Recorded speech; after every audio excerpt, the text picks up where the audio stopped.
भगवान जब बलि को बांधने के लिए त्रिविक्रम रूप धारण किए थे, उस समय मेरी युवा अवस्था थी और मैंने 2 घड़ी में भगवान की 7 परिक्रमा लगाई। युवा अवस्था थी मेरी। आप लोग युवान हैं, शर्म नहीं आती कहने में 70 जाऊंगा 90 जाऊंगा। जवानी को ललकारा ना तो अंगद बोले मैं जा तो सकता हूं, वापसी की गारंटी नहीं है कि आ पाऊंगा। अब जामुन जी मन में बोले जब जाके आ ही नहीं पाओगे तो बीच में लबर लबर क्यों बोल रहे हो? जाना नहीं है, जाकर वापस नहीं आना। बोले अरे नहीं नहीं, आप तो युवराज हैं, आपको कैसे भेज देंगे।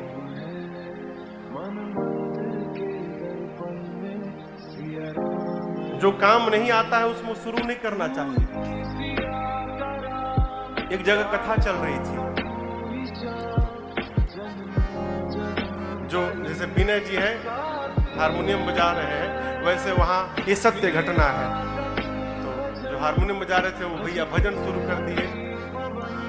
अरे सबरी सवारे रास्ता आएंगे राम जी, सबरी सवारे रास्ता आएंगे राम जी, सबरी सवारे रास्ता आएंगे राम जी, सबरी सवारे रास्ता आएंगे राम जी, सबरी सवारे रास्ता।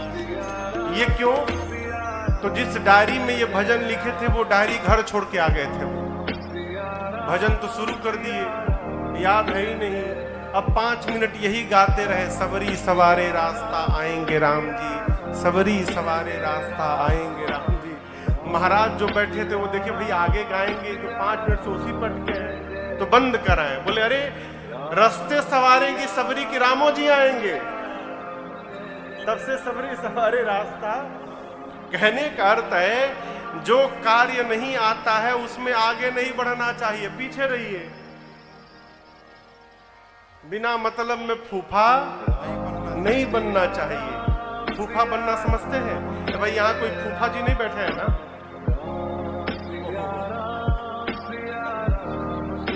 अच्छा, फूफा जी ही आज यजमान है। एक बार इनके लिए स्वागत में बजा दिया। ये तो विनोद की बातें हैं। जामन जी ने अंगद जी को मना किया, नहीं नहीं आप रहिए, आपको नहीं जाना है। सारे कपि अपना अपना बल बता लिए, लेकिन जिसको जाना है वो मौन बैठा है। कौन? हनुमान जी महाराज। जामन जी हनुमान जी के पास गए और जाकर बोले, कहई रीछ पति सुनु हनुमाना, कहई रीछ पति सुनु हनुमाना, का चुप साधी रहे बलवाना, का चुप साधी रहे बलवाना। पवन तनय बल पवन समाना, पवन तनय बल पवन समाना।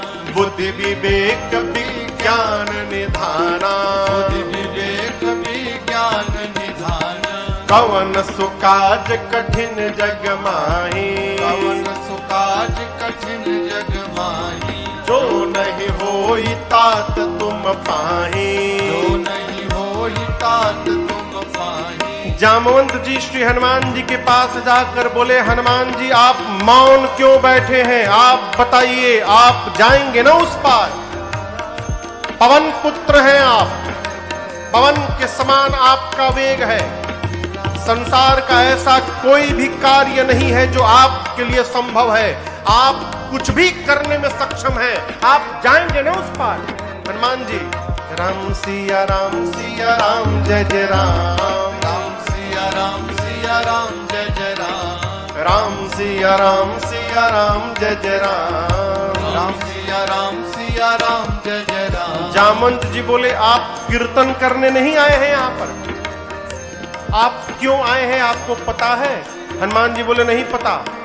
जामवंत जी याद दिलाएं, आप यहाँ पर राम काज लगी तव अवतारा, सुनत ही भयउ पर्वता तारा। राम काज लगी तव अवतारा, सुनत ही भयउ पर्वताकारा। जैसे जामवंत जी ने कहा कि हनुमान जी आपका अवतार केवल और केवल राम कार्य के लिए भया है। हनुमान जी सुने, राम काज लगी मम अवतारा। बाबा कहते सुनते ही भयऊ पर्वताकारा। हनुमान जी विशाल स्वरूप धारण कर लिए, मानो पर्वत की अट्टालिका खड़ी हो गई हो। विराट रूप धारण करके सिंह की आवाज में दहाड़ मारकर बोलने लगे, जामवंत जी आप बता रहे हैं कि कोई समुद्र को पार नहीं कर पाया, मैं खेल खेल में लांघ जाऊंगा। सिंहनाद करी बारहि बारा, सिंहनाद कई बारहि बारा। लीलई नागऊ जल निदिखारा, लीलहि नागऊ जल निदिखारा। सहित सहाय रावण ही मारे, सहित सहाय रावण ही मारे। आनौ इहाँ त्रिकूट उपारे, आनौ इहाँ त्रिकूट उपारे। जामवंत मैं पूछूं तो ही, जामवंत मैं पूछूं तो ही। उचित सिखावन दीजौ मोहि, उचित सिखावन दीजौ। शेरवान जी विराट रूप धारण कर लिए, गरजने लगे, बोले जामवंत जी मैं खेल खेल में लांघ जाऊंगा, रावण को पकड़ के मसल के मार दूंगा। कहिए, आप कहिए, रावण के साथ उसकी पूरी सेना को समाप्त कर दूंगा। आप कहिए, लंका को त्रिकूट पर्वत के साथ उठाकर आपके चरणों में लाकर रख दूंगा। क्या करूं मैं, क्या करूं कि रावण को मार के आऊं, कि रावण के साथ पूरी सेना को समाप्त कर दूं, कि लंका को उठा कर ले आऊं? इन तीनों में से क्या करूं? जामवंत जी बोले पहले नीचे आइए, पहले बराबरी में आइए। आप न रावण को मारिएगा, न सेना को मारिएगा, न लंका लेके आइएगा, कुछ मत करिएगा। हनुमान जी बोले करूंगा क्या? जामवंत जी बोले बस इतना करहु तात तुम जाए, इतना करहु तात तुम जाए। सीतहि देखी कहूँ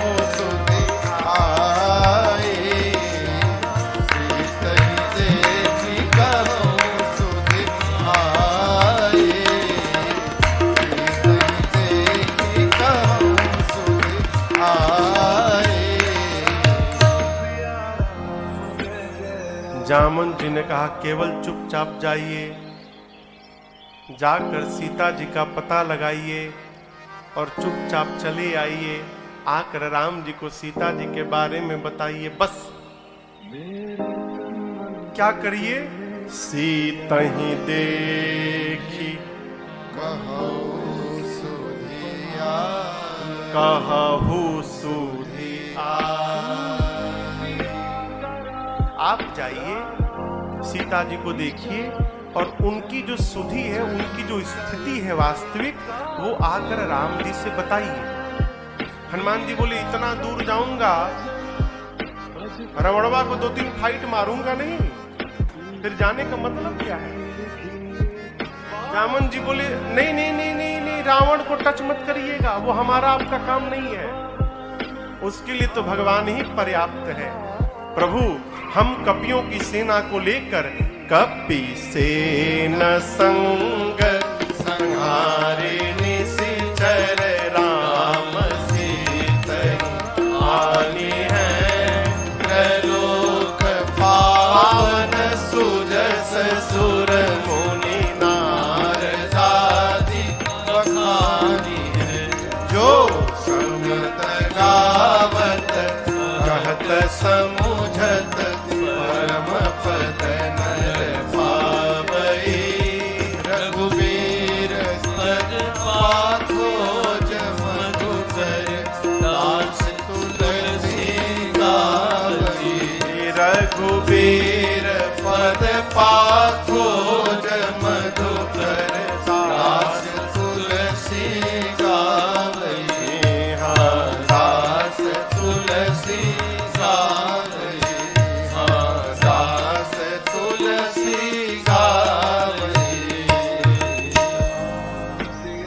जामवंत जी कहते हैं कपि सेन संग, कपियों की सेना संग में रहेगी। संहारी निशिचर राम, राम जी निशाचरों का संहार करेंगे। और राम सीता ही आनी है, राम जी ही सीता जी को वापस लाएंगे। और भगवान की इस कथा को त्रैलोक्य, नारद आदि मुनि सब गाएंगे। भगवान की इस कथा को जो सुनत गावत कहत समुझत, परम पद नर पावई। तो यहां आप लोग सुन रहे हैं, जो सुनत, ये लोग गा रहे हैं। गावत हम कही रहे हैं, कहत और हम तीनों मिलकर समझत। बाबा कहते हैं जो इस कथा को कहेगा, गाएगा, सुनेगा, समझेगा, अंत समय में परम पद नर पावई। वो शरीर त्याग करने के बाद स्वर्ग नरक में नहीं जाएगा, वो सीधे भगवान के परम धाम के अधिकारी हो जाएगा और भगवान के धाम चला जाएगा। इस कथा का फल है।